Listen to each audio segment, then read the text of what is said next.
Everyone, welcome back to my channel and welcome to a new blog. তো সকাল থেকে সেরকম কোনো ভিডিও নিতে পারিনি, তার একটাই কারণ, জানতাম সন্ধেবেলা একটুখানি বেরোনো হবে, সেই কারণে সকাল থেকে একটুখানি ব্যস্ত ছিলাম। আর গেট রেডি শেয়ার করতে পারিনি, তার একটাই কারণ, আমরা যখন রেডি হচ্ছিলাম কারেন্টটা কিন্তু ফট করে চলে গিয়েছিল। তো সেই কারণে আর শ্যুট করা হলো না, একেবারে রেডি শেডি হয়ে তোমাদের সামনে আমি চলে এলাম। এখানে আমি, আমার বৌদি, ভাইজি, আমার দাদা সকলে মিলে রেডি হয়ে গিয়েছি, কারণ আমরা যাব হচ্ছে কাছাকাছির একটা রিসর্টে একটুখানি ঘোরাঘুরি করতে। যেহেতু দাদার ছুটি শেষ, দাদারা কাল পরশুর মধ্যেই চলে যাবে, সেই কারণে ভাবলাম একটুখানি ঘুরেই আসা যাক। যেহেতু এই রিসর্টটা আমাদের বাড়ির থেকে খুব একটা বেশি দূরে ছিল না, কাছাকাছি ছিল, আর এইটা নতুন হয়েছে। তো এটা হচ্ছে এন্ট্রান্সটা রিসর্টের, এত সুন্দর দেখতে লাগছিল কি বলবো। এখানে আসার আগে আমরা একটা কাকুর কাছ থেকে জেনে নিয়েছিলাম যে সন্ধ্যের দিকে এখানে ক্লাইমেটটা একটু বেশি ভালো হয়। তার আগে বলি, এখানে দেখো ঢুকতেই কিন্তু দুটো খুব সুন্দর সুন্দর মন্দির রয়েছে। আমরা আর মন্দিরের ভিতরকে গেলাম না। তো এরপর আসা যাক ওই কথায়। ওই কাকু আমাদের বলেছিল বিকেলের দিকে এবং দুপুরের দিকে ভিড়টা একটু বেশিই থাকে, সন্ধ্যের দিকে অতটাও ভিড় থাকে না, কিন্তু ভিড় থাকুক বা না থাকুক পরিবেশটা সন্ধ্যের দিকেই বেশি দেখতে ভালো হয়, কারণ এত সুন্দর লাইট টাইট জ্বলে। তো দিনের বেলা হলে এত সুন্দর লাইটগুলো উপভোগ করা যেত না, রাত্রেবেলা কিংবা সন্ধ্যের থেকে কিন্তু এই রকমের লাইটগুলোকে এখানে জ্বালিয়ে দেওয়া হয়, আর যেন রিসর্টটাকে দেখতে আরও বেশি চার্মিং, আরও বেশি অ্যাট্রাকটিভ লাগে। তো সেই কারণে সন্ধ্যের দিকেই আমরা আসার প্ল্যানটা করেছিলাম। তাছাড়াও সকাল থেকে একটুখানি প্রবলেম ছিল, তোমরা তো জানোই যে ডানা, ঝড়, বৃষ্টি সমস্ত কিছু আছড়ে পড়েছিল আমাদের এখানে, সেই কারণে সকাল থেকে বেরোতে পারিনি। বিকেল থেকে বৃষ্টিটা থামার পরে সন্ধ্যের দিকে আমরা একটু বেরিয়েছিলাম। তো এখানে রিসর্টটায় ঢুকতেই তো আমার খুব ভালো লেগে গিয়েছিল। এখানটা এত সুন্দর দেখতে লাগছিল কি বলবো, প্রত্যেকটা পরিবেশ, প্রত্যেকটা যে জায়গা, প্রত্যেকটা জিনিস যেন অ্যাট্রাকটিভ লাগছিল দেখতে। আমরা অবশ্যই দিনের বেলা একবার না একবার ঠিকই আসবো। দিনের বেলায় এসে দিনের বেলায় পরিবেশটা কেমন থাকে সেটা একবার দেখে যাব, উপভোগ করে যাব, এবং দিনের বেলায় খাবারও এখান থেকে খেয়ে যাব। এই তো ফার্স্ট টাইম এলাম, তাই ভাবলাম ফার্স্ট টাইম যেহেতু এসছি, সবাইকার সঙ্গে যেহেতু এসছি, তাই সন্ধ্যের দিকে আসাটাই ভালো হবে। আর এখানে দেখো সামনে এগিয়ে আস্তে আস্তে দেখলাম এত বড় একটা শিবের মূর্তি রয়েছে।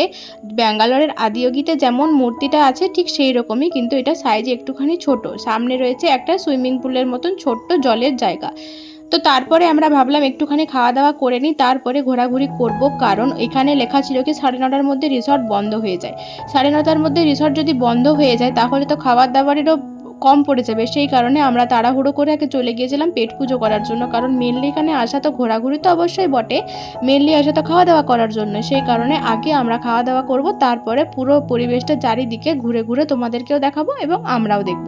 তো খাওয়া দাওয়া করার জন্য যেই না আমরা ভিতরে পা রাখলাম, আমার তো চক্ষু চড়ক গাছ, এত সুন্দর ঝাঁ চকচকে রাজপ্রাসাদের মতো পরিবেশ দেখতে পাবো স্বপ্নেও তা আমি ভাবতে পারিনি। তো এখানে ঢুকেই আমার তো একদম ফার্স্ট ইমপ্রেশনটা দারুণ লাগলো। এত সুন্দর অ্যাট্রাকটিভ একটা রিসর্ট হবে আমি তো স্বপ্নেও ভাবতে পারিনি, যদিও রিসর্টটা এই 4 মাস হলো ওপেন হয়েছে। তো ভিতরে ঢুকে দেখলাম মোটামুটি সমস্ত সিটগুলো ফাঁকাই ছিল। আমরা তারপর যে একটা সিটে বসে পড়লাম ফ্যান দেখে। সেখানে বসার পরে আমরা এখানে মেনু ঠিক করছিলাম। ওই যে আগেই বললাম যে সন্ধ্যের দিকে কিংবা রাত্রের দিকে এখানে অতটা ভিড় হয় না, কারণ কি এটা যেহেতু জঙ্গলের মধ্যে, সেই কারণে এখানে ভিড়টা বেশি হয় দিনের বেলায়। আমাদের বাড়ির থেকে যেহেতু রিসর্টটা খুবই কাছাকাছি, সেই কারণে আমরা এসেছিলাম সন্ধ্যের দিকেই। এখানে মেনু ঠিক করার সময় আমাদেরকে ওনারা কিন্তু ওনাদের যে প্লেট আর কাটা চামচ হয় সেগুলোকে সার্ভ করে দিয়ে চলে গেলেন, আর এখানে আমি জলটাকে গ্লাসের মধ্যে ঢেলে নিচ্ছি। পরে আমার হুঁশ হয়েছে জলের বোতলটাকে আনা হয়নি, কারণ কি জলের বোতলেরও ওরা একটা আলাদা করে চার্জ নিয়েছে, তাহলে আমরা জলটা কেন নষ্ট করব। তো এখানে আমরা স্টার্টার মেনুতে নিয়েছিলাম চিকেন 65, যেটা টেস্ট কি বলবো, এতটা অসাধারণ টেস্ট হবে আমি তো ভাবতেও পারিনি।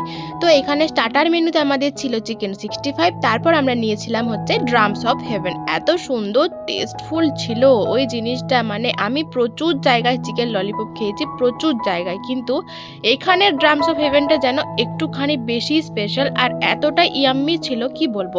আমি তো টেস্ট করতেই থাকছিলাম, আর মনে হচ্ছিল কি আরও 1 প্লেট দিলে হয়তো আমি আরও 1 প্লেট খেয়ে নিতে পারতাম। এতটা স্পাইসি, আর এতটা দেখতে যেমন সুন্দর ঠিক সেই রকম খেতেও স্পাইসি ছিল। যাই হোক, আমরা খাবারগুলোকে কিন্তু বেশ ভালোভাবেই এনজয় করেছি। এখানে স্টার্টার মেনুগুলোকে সার্ভ করে দিয়ে চলে গেলেন ওনারা, এরপর সেগুলোকে আমরা খাওয়া দাওয়া করে চলে যাব মেন কোর্সের দিকে।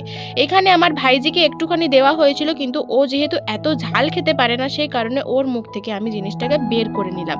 তো তারপর দেখো আমার ড্রামস অফ হেভেন খাওয়ার রিভিউটা একবার তোমরা শুনে নাও।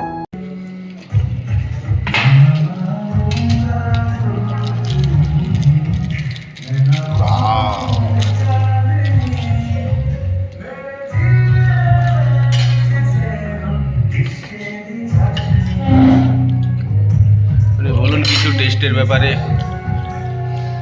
খুব সুন্দর, অসাধারণ টেস্ট, আনএক্সপেক্টেড ছিল, দারুণ টেস্ট, ট্রাইড। তুমি বলো কিছু টেস্টের ব্যাপারে। দারুণ। দেখি একটু মুখে খাওয়ার সময়।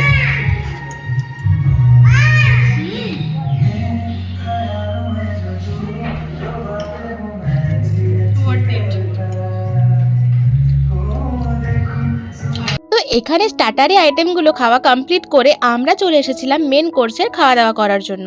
আর মেন কোর্সেও কিন্তু আমরা বেশ কয়েকটা আইটেম নিয়েছিলাম। ফার্স্টে নিয়েছিলাম 1 প্লেট চিকেন বিরিয়ানি, তারপর নিয়েছিলাম কড়াই চিকেন আর বাটার নান। 1 প্লেট বিরিয়ানি নিয়েছিলাম কারণ আমরা যেহেতু বাটার নানটাকে রেখেছিলাম মেন কোর্সে, আর বিরিয়ানিটাকে ট্রাই করার জন্য ওনারা সাজেস্ট করলেন, যে ওনারাই বললেন কি এখানের বিরিয়ানিটা একবার টেস্ট করে দেখুন। তো সেই কারণে আমরা যেহেতু নান খাবো তার আগে অল্প একটু করে বিরিয়ানি ট্রাই করব বলে 1 প্লেট বিরিয়ানি নেওয়া হয়েছিল, যাতে করে 4 জনের সমান ভাগে ভাগ হয়ে যায়। আর এখানে অল্প একটু বিরিয়ানি ট্রাই করার পরে যেটুকু বুঝলাম যে বিরিয়ানিটা সত্যি টেস্ট ভালো ছিল। তবে হ্যাঁ, বাটার নানটা তার থেকেও বেশি টেস্টফুল ছিল, আর কড়াই চিকেনটার তো কোনো কথাই নেই। এত সুন্দর টেস্ট এত কম টাকার মধ্যে পেয়ে যাব সত্যি ভাবা যায় না। বিরিয়ানিটার দাম ছিল অত্যন্ত রিজনেবল প্রাইসে, আর তার সঙ্গে বিরিয়ানির কোয়ান্টিটিটা তোমরা তো জাস্ট দেখতেই পেলে, এতটা কোয়ান্টিটি দিয়েছিল যে 4 জনের তো ফুল হয়ে গিয়েছিল। তার সঙ্গে ছিল একটা বড় লেগ পিস, আর তার সঙ্গে ডিমও ছিল, আর আলুও ছিল কিন্তু 1 পিস।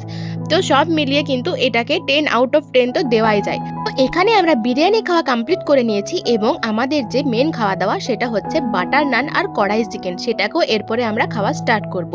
তার জন্য দেখো ওনারা কিন্তু সঙ্গে সঙ্গে চলে এসেছেন, আমাদের যে খাওয়া দাওয়া হয়ে গেছে তারপর ওনারা কিন্তু সার্ভ করে দেওয়ার জন্য এখানে চলে এসেছেন। এখানে প্রত্যেকটি মানুষের এত ভালো ব্যবহার আর এত সুন্দর সার্ভিস পাবো সত্যি ভাবতে পারিনি। ওই যে আমার ছোট্ট ভাইজিকে নিয়ে গিয়েছিলাম, ওনারা কিন্তু ভাইজিকে আটকে রেখেছিলেন, আর আমার বৌদি যাতে ভালোভাবে খেতে পারে সেই দিকেও ওনারা কিন্তু নজর দিয়েছিলেন। ওই যে যিনি এখানে সার্ভ করছেন তিনি একটু পরে আমার ভাইজিকে নিয়ে চলে যাবেন, যাতে করে আমার বৌদির খেতে কোনো প্রবলেম না হয়। এখানে ওরা দুজন আমরা দুজন সকলেই কিন্তু বেশ ভালোভাবেই খাবার দাবারটাকে এনজয় করেছিলাম।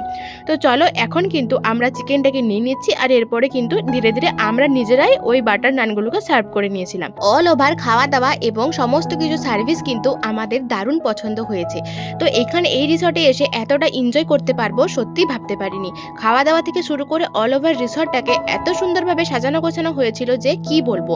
তো আমরা অনেক কটা রিসর্টে ঘুরেছি, তার মধ্যে এই রিসর্টটাকে কিন্তু আমরা নাম্বার 1 তালিকাতে রাখতেই পারি। তো তোমরা এখন হয়তো ভাবতেই পারো যে আমি হয়তো মিথ্যে বলছি, কিন্তু আমাদের ফেস এক্সপ্রেশন দেখে তোমরা হয়তো বুঝতেই পারবে আমার দাদা কিন্তু চিকেনের হাড়গুলোকেও ছাড়েনি, এত সুন্দর টেস্ট হয়েছে দেখে। তো আমরা কিন্তু এতটুকু মিথ্যে বলছি না, সত্যি আমরা কিন্তু ফুল স্যাটিসফাই ছিলাম। এখানে আমাদের খাওয়া দাওয়া কমপ্লিট করে আমরা চলে এসেছিলাম মৌরি এগুলোকে নেওয়ার জন্য, মৌরি তারপরে চিনির দানা আর এরকম টুথপিকগুলোকে। তো এগুলোকে পেয়েছি আর বাড়ি নিয়ে যাবো না তা কি কখনো হয়? আমিও 1 মুঠো নিয়ে নিয়েছিলাম, আর আমার বৌদিও কিন্তু ধীরে ধীরে নিয়ে নিচ্ছে বাড়ি নিয়ে যাওয়ার জন্য। তো এখানে একটা ফিডব্যাকের কাগজ দিয়েছিল, যেটাতে আমার দাদা ফিডব্যাক দিচ্ছিল আর এখানে খাওয়া দাওয়া কেমন, এখানে মানুষজনদের সার্ভিস কীরকম, সমস্ত কিছুই এখানে কিন্তু ডিটেলে লিখতে বলা হয়েছিল। সেটাকেই আমরা ফিল আপ করছিলাম, যেহেতু আমরা ফুল স্যাটিসফাই ছিলাম তাই আমাদের সমস্ত কিছু ডিটেলসে লিখতে কোনো প্রবলেম ছিল না। তো এখানে আমরা দেখতে পাচ্ছ এরকম টুথপিক প্লাস এরকম মৌরি টৌরি সমস্ত কিছু যখন একটা ইয়ের মধ্যে নিয়ে নিচ্ছিলাম, টিস্যু পেপারের মধ্যে। আমাদের খাওয়া দাওয়া করার পরে এরপর রিসর্টটাকে একটুখানি ঘুরে দেখার পালা, আর আমরা কিছু পার্সেল আমাদের বাড়ির জন্য নিয়ে নিয়েছিলাম, বাড়ির লোকেদের জন্য। তো এখানে এই রিসর্ট থেকে আমরা এরপর বেরিয়ে যাব, তার আগে ভালো করে ভিউটা তোমাদের সঙ্গে একবার শেয়ার করে দিচ্ছি। তো এখন আমরা বাইরের দিকে যে একটুখানি ছবি একটুখানি রিলস বানানোর চেষ্টা করব। তো এটা হচ্ছে বাইরের ভিউটা, এখানটায় বসে বসে 1 কাপ চা এনজয় না করলে কিন্তু পুরো ট্রিপটাই আজকে আমাদের ইনকমপ্লিট রয়ে যাবে। আমরা কিন্তু অবশ্যই আরও একদিন আসবো, এতটা স্যাটিসফাই হব ভাবতে পারিনি। তাই আমরা এখানে চা খেতে খেতে সেটাই আলোচনা করছিলাম যে আমরা আবারও একবার আসবো এখানে দিনের বেলায় এখানে থালিগুলো নাকি খুব সুন্দর করে। তো এখানে সেই থালিগুলোই খেতে আমরা আরও একবার আসবো। কবে আসা হবে জানি না, তবে সকলে ছুটি ছাটা ম্যানেজ করে কিন্তু আবারও একবার আমরা চলে আসবো। তো এখানে এই যে তোমরা শর্টসে যেমনটা দেখিয়েছিলে আমার দাদার সঙ্গে আমার ভাইজির একটা ছোট্ট রিলস শ্যুট করা হচ্ছিল আর কি, সেই রিলসটা এখানে শ্যুট করছিলাম, আর তারপর আমরা আবারও বাড়ি যাওয়ার উদ্দেশ্যে বেরিয়ে পড়েছি। তো এখানে এই যে ভাইজি ছুটে আসছে, আমার দাদা কোলে নিয়ে ঘোরাচ্ছে, এই রিলসটা এখানে শ্যুট হচ্ছিল। আমরা ওভারঅল পুরো ট্রিপটাকে দারুণ এনজয় করেছি, আশা করছি আবারও খুব জলদি আমরা আসতে পারবো। তো আজকের ভিডিওটা এখানেই শেষ করছি।